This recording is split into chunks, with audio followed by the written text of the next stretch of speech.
Hello?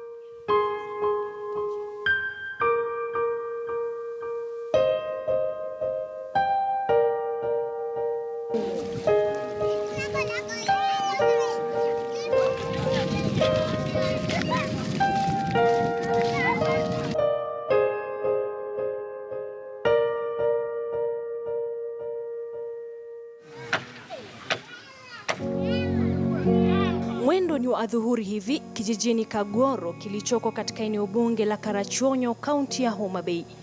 Agatha Unditi mwenye umri wa miaka 82 anapunga hewa. Maisha yamekuwa ni hohehahe tangu maambukizi ya virusi vya ukimwi wachukua watoto wake 5 akiwemo mkaza mwana. Si mtoto nakufa na bibi yake ilikuwa iko Mageta kwa samaki. Kwa samaki. Sasa kama narudi hapa Ugonjwa, haya nakufa na bibi yake. Sasa watoto unawacha 5.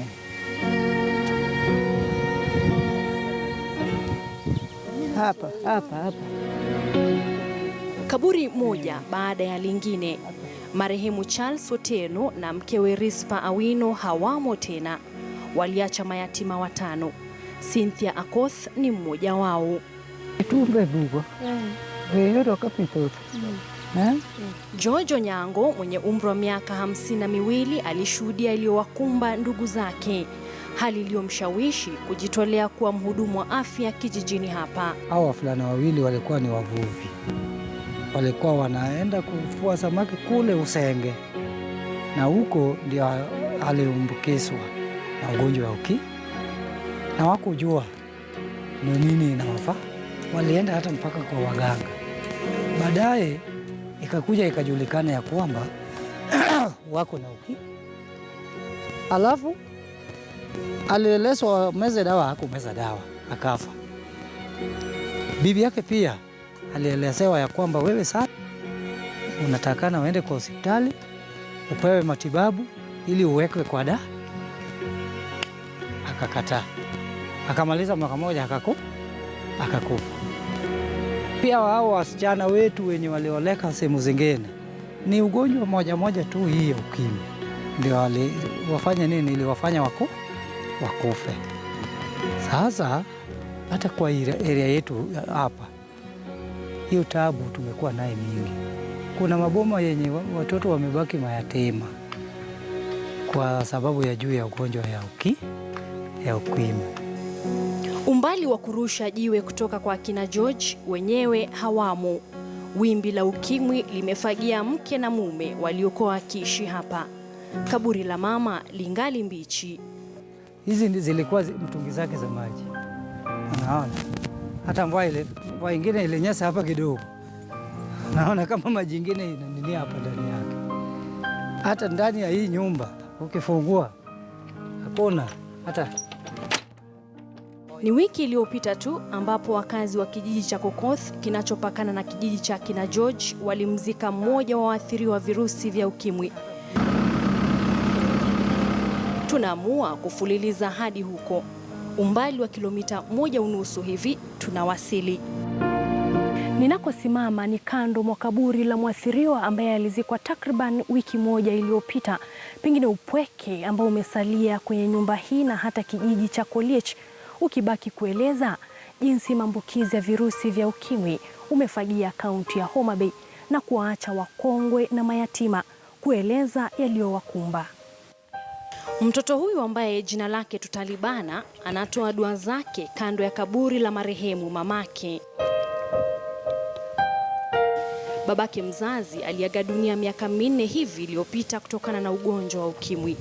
Bwana mwingine akachukua usukani wa boma hili, ila alitoweka hivi majuzi kabla ya kifo cha marehemu.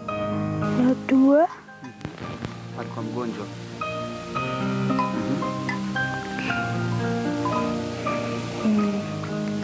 Kasto otero hospital, kasto duogo, kasto gine, kasto koduogo to tho gie kor wang'ayo. Sasa amelazimika kuhamia kwa nyanyake mwenye umri wa miaka 90. Hajiwezi. kuweka msumari moto kwenye kidonda haoni. Kaburi la mwanaye Moses Otieno, naye aliyeaga dunia akiwa na umri wa miaka 21 peke yake, linamkodolea macho. Adui ni yule yule, ugonjwa wa ukimwi. Kaka dako ni kwa anaka sasa na hata timu ajira kaka kwa yeye kwa daka.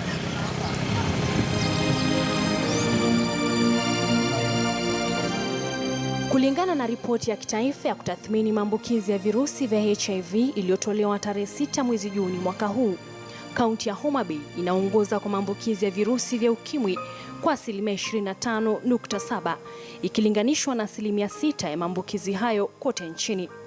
Kaunti ya Siaya inafuata kwa 24.8, Kisumu 19.9, huku kaunti za Elgeyo Marakwet na Baringo zikirekodi idadi ndogo ya 1.69 na 1.9 mtawalia.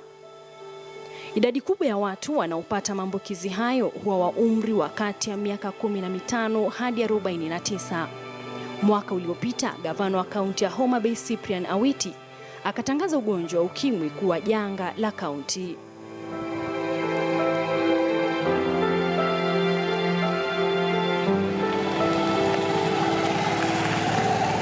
Mhudumu wa afya Dennis Odera, hospitali iliyoko katikati mwa vijiji hivi, anasema wao wanajaribu kadri ya uwezo wao kukabiliana na maambukizi ya kila uchao ya virusi vya ukimwi katika eneo hili. What affected lives or what may propel the high rates in Homabay County as a clinician who has worked is the lifestyle, and again the proximity to the lake. You know the type of lifestyle that usually people around the lake. Tunarejea kijijini Kagoro ambako tunakutana na mama huyu, jina lake tutalibana. Alikuwa ameolewa nyumba ya pili, anaishi na virusi vya ukimwi. Anatueleza jinsi alirithiwa na mashemeji zake wawili baada ya mumewe pamoja na mke wa kwanza kuaga dunia, mila ambayo hangehepuka. Sasa nilikuwa na watoto wa shemeji yangu mkubwa. Kasema hapana, nilienda Homabay, hakuna ugonjwa ati nini. Na nilikuwa mgonjwa kabisa. Sikuli chochote, natabika, hakuna kitu nakula. Na mtoto niliwacha na watoto hapa, nikaenda kwa ward nikalazwa. Na hiyo mtoto wa mwezi 5 nikaacha hapa. Sasa nikaenda kwa hospitali, wakasema hii lazima, kama hii ugonjwa ionekani, lazima tuende visit, tuangalia nini endelea. Tukatoka kwa hospitali Homabay, tukaenda kwa visit nyingine iko Homabay private, nikapimwa. Nikisapimwa nimepata kama niko na ukimwi. Nilistuka. Nilistuka. Mungu wetu ni wa ajabu, Mungu wetu ni wa ajabu, Mungu wetu ni wa ajabu, Mungu wetu. Wimbi la ugonjwa huo pia limepita kwa jirani yake. Mama huyu mwenye umri wa miaka 34 anaishi na virusi vya ukimwi na ana watoto 9.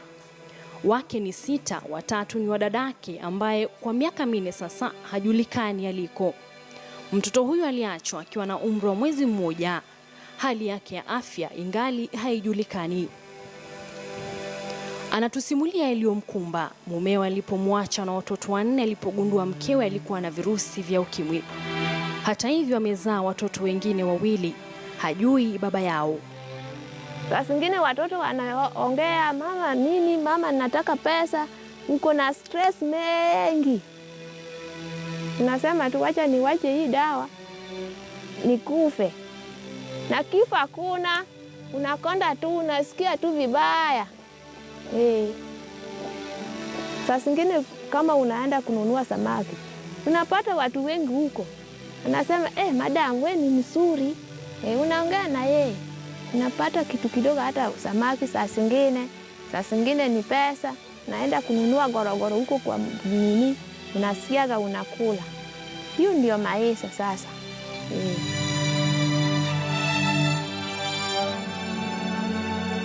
Leo hii baadhi ya kina mama wa eneo hili wamekusanyika kupata mafunzo kuhusiana na janga la ugonjwa huo. Kijiji chote kimeathirika kwa njia moja au nyingine. Karen Athiambo amekuwa mhudumu wa kujitolea kwa miaka 3 sasa. Kwa hii jua hakuna chakula vizuri. Sasa mtu anayesamesa dawa na akose chakula ya kukula. Sasa itafanya mtu atafute mpango wa kando ili apate chakula saidie naye watoto. Saa zingine bwana yake amekufa, saa zingine bwana yake amewacha hapo na watoto. Sasa hawezi vile atasaidiwa hawa watoto ngumu. Kufuatia taarifa kwamba kaunti yao inaongoza kwa maambukizi ya virusi vya ukimwi, Karen anasema huenda sababu zingine huchangia. Najua hii stigma ndio inafanya mtu anaweza chukua dawa Homabay akose kumeza hiyo dawa yake vizuri. Anatoka Homabay anakuja hapa Gendia tena. Na ndio inaonekana watu wa Homabay ni mingi. Fauka ya hayo, kidole cha lawama kimeelekezwa kwenye shughuli ya uvuvi wa samaki katika kaunti ya Homabay. Tunapowasili kwa Bioro Beach, shughuli za kila aina zinaendelea. Maji ya ziwa Victoria ndio kitega uchumi kwa wakazi. Hata hivyo, kuna biashara moja ambayo imeshamiri hapa, ile ya ubadilishanaji wa samaki na ngono maarufu kama jaboya. Once the boat is almost reaching that point, the person has to communicate with the woman. Then after that, he sells the fish to that woman. Then they go and spend elsewhere without the knowledge of the husband of that, without the husband of the woman whom he has taken. Hii kitu ambayo kinaleta mambo ya jaboya ewe kwa BMU.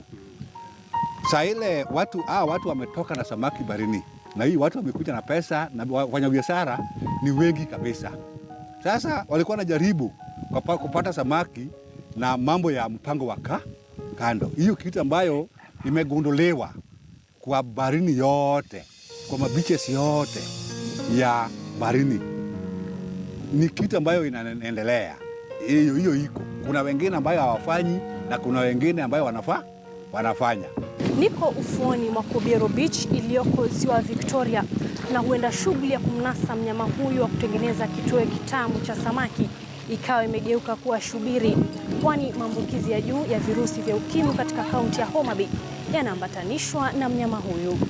Mtu bwana yake akisaa kufa, anaona tu area aende kwa barini, atapata watu huko wengi. Sasa akienda kwa barini, anakuja na mtu mwingine hapa, naitwa jaboya hii. Na ajui hiyo jaboya amebeba nini. Sasa saa zingine bwana yake alikufa na hii ugonjwa na kujua.